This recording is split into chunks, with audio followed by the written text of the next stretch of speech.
জমিন হল আলেম ওলামার জমিন, এই বাংলার জমিন শহীদ গাজীর জমিন, তিতুমীরের জমিন, রাজশাহীর শাহ মখদুমের জমিন। এই বাংলার জমিনের প্রতিটা ইঞ্চি, প্রতিটা মাটিকে আমাদেরকে কুরবান দিয়ে সুজাইতে হবে। আওয়াজ করে বলবেন কথা ঠিক কিনা? আমরা দেখতে চাই আগামীর পার্লামেন্টে যারাই ক্ষমতা আসুক, হক বিএনপি হক জামাত, দেখার কোনো সুযোগ নাই। আমরা দেখতে চাই আগামী পার্লামেন্টে কুরআনুল কারীম থাকা চাই। আওয়াজ করে বলবেন কথা ঠিক কিনা? ভগবান মায়ান নবীজি, আপনি এই মক্কা নগরীতে কালিমা দোয়া করবেন শুরু, আল্লাহ রাব্বুল আলামিনকে মানবেন গুরু। এমন অবস্থা আল্লাহ নবীজি মুহাম্মদুর রাসূলুল্লাহ সাল্লাল্লাহু আলাইহি ওয়াসাল্লাম আর করলেন না দেরি, হাঁটি হাঁটি পা পা করে মক্কা নগরীর অলিতে এবং গলিতে আল্লাহ নবীজি মুহাম্মদুর রাসূলুল্লাহ কালিমা দাওয়াত দেওয়া শুরু করে দিলেন। আশহাদু আল্লা ইলাহা ইল্লাল্লাহু ওয়াহদাহু লা শারীকা লাহু ওয়া আশহাদু আন্না মুহাম্মাদান আবদুহু ওয়া রাসূলুহু। চিৎকার মেরে বলুন আব্বাজির আল্লাহু আকবার। আল্লাহর নবীজি মুহাম্মদুর রাসূলুল্লাহ মক্কা নগরীর অলিতে গলিতে কাফির মুশরিকদেরকে কালিমা দাওয়াত দিলেন। অনেক কাফির মুশরিকেরা আল্লাহর নবীর হাতে হাত রেখে কালিমা পড়ে মুসলমান হয়ে গেল। কিন্তু আল্লাহর নবীজি মুহাম্মদুর রাসূলুল্লাহ চিন্তা করলেন, ও আমার আল্লাহ, ও আমার মালিক, তুমি কি পারো নাকি? এই মক্কা নগরী দুইজন প্রভাবশালী ব্যক্তি রয়েছে, তাদের ভিতরে একজন আবু জাহেল আর একজন ওমর ফারুক রাদিয়াল্লাহু তাআলা আনহু। ওগো আল্লাহর নবীজি মুহাম্মদুর রাসূলুল্লাহ, এই দুইজনের মধ্যে আল্লাহ আপনি কোনো একজনকে আল্লাহ আপনি দ্বীনের জন্য, কোরআনের জন্য কবুল করে নেন। আল্লাহর নবীজি মুহাম্মদুর রাসূলুল্লাহ সাল্লাল্লাহু আলাইহি ওয়াসাল্লাম যখন রাত্র গভীর হয়ে গেল, আল্লাহর নবীজি তিনি দোয়া করা শুরু করলেন। আল্লাহ রাব্বুল আলামিন বললেন, ও ফেরেশতা জিবরাইল, আর করিস না দেরি, চলে যা তাড়াতাড়ি বিশ্ব নবীজির বাড়ি গিয়ে বলো আল্লাহ রাব্বুল আলামিন হযরত ওমর ফারুক রাদিয়াল্লাহু তাআলা মুকে দ্বীনের আল্লাহ পাক দিনের জন্য, কোরআনের জন্য কবুল মঞ্জুর করে নিয়েছে। আল্লাহ নবীজি মুহাম্মদুর রাসূলুল্লাহ দুয়া সমাপ্ত করি আল্লাহ নবীজি ঘুমিয়ে গেলেন।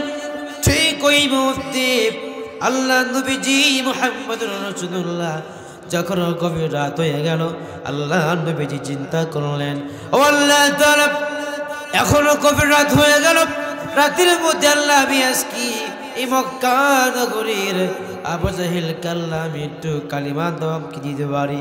আল্লাহ বললেন, নবী আপনি যান, চিন্তার কোনো কারণ নাই, টেনশনের কোনো কারণ নাই, আপনি এই মক্কা নগরীর আপনি সকলকে কালিমা দাওয়াত দিতে পারেন। আল্লাহ নবীজি বুকের মধ্যে 30 পারা কোরআনুল কারীমটা রেখে হাঁটি হাঁটি পা পা করে আল্লাহ নবীজি মুহাম্মদুর রাসূলুল্লাহ চলে গেলেন। কি বললেন, চাচা, ও চাচা, একটু গেটটা খুলবেন নাকি? আল্লাহ নবীজির চাচা আবু জাহেল গেটটা খুললেন, আর গেটটা খোলার পরে বললেন, ও আমার হাফিজে মুহাম্মদ সাল্লাল্লাহু আলাইহি ওয়াসাল্লাম, কি বলবা জলদি করে বলো। আল্লাহর নবীজি মুহাম্মদুর রাসূলুল্লাহ বললেন, ও চাচা,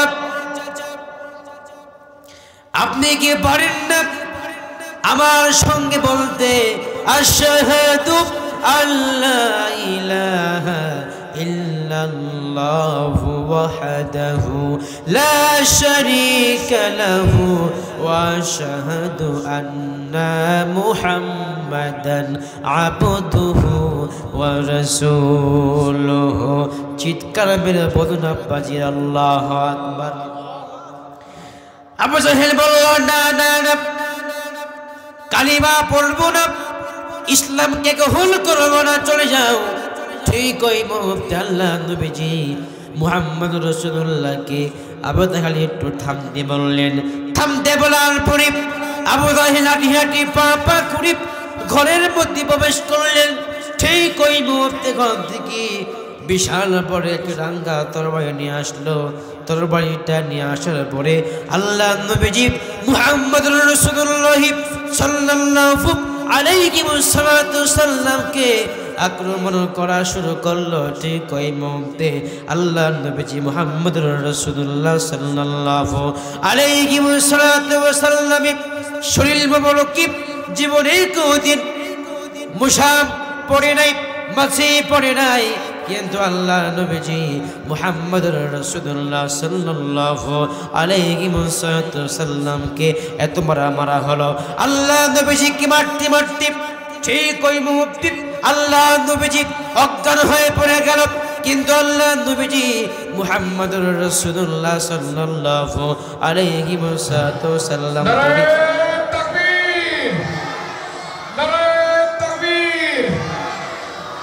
রাসূলুল্লাহ সাল্লাল্লাহু আলাইহি ওয়াসাল্লাম কি আল্লাহ রাব্বুল আলামিন এই দুনিয়া জমিনের সমস্ত মাখলুকাতের জন্য আল্লাহ পাক আমার নবীজিকে রহমত করে বরকত করে পাঠিয়ে দিয়েছেন।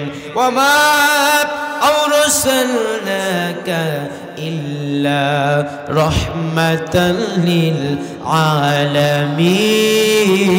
আলামিন।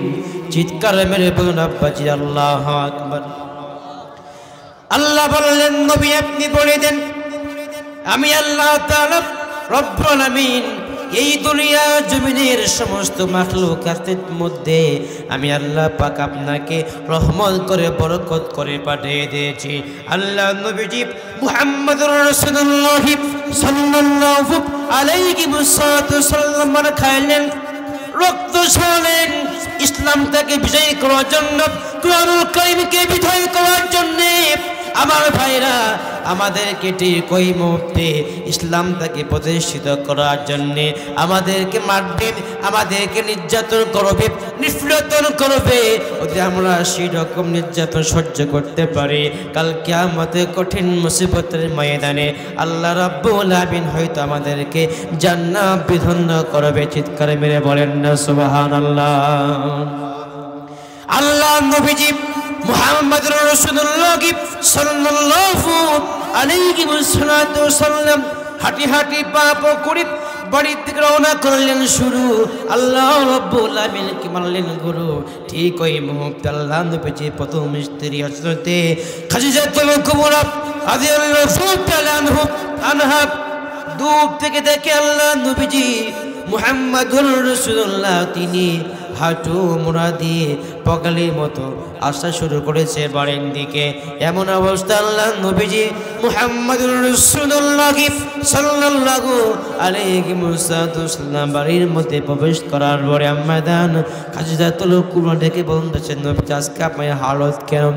ঠিক ওই মুহূর্তে আল্লাহ রাসূলুল্লাহ বললেন, ও খাদিজা, দিন বিজয়ের জন্যে আমাকে কাফেররা মেরেছে, আঘাত করেছে, কাল কিয়ামতের কঠিন মুসিবতের ময়দানে এই আঘাতগুলোকে আল্লাহ রাব্বুল আলামিনকে দেখাইয়া আমার সমস্ত মনগুলোকে আমি জান্নাত পর্যন্ত পৌঁছে দেব।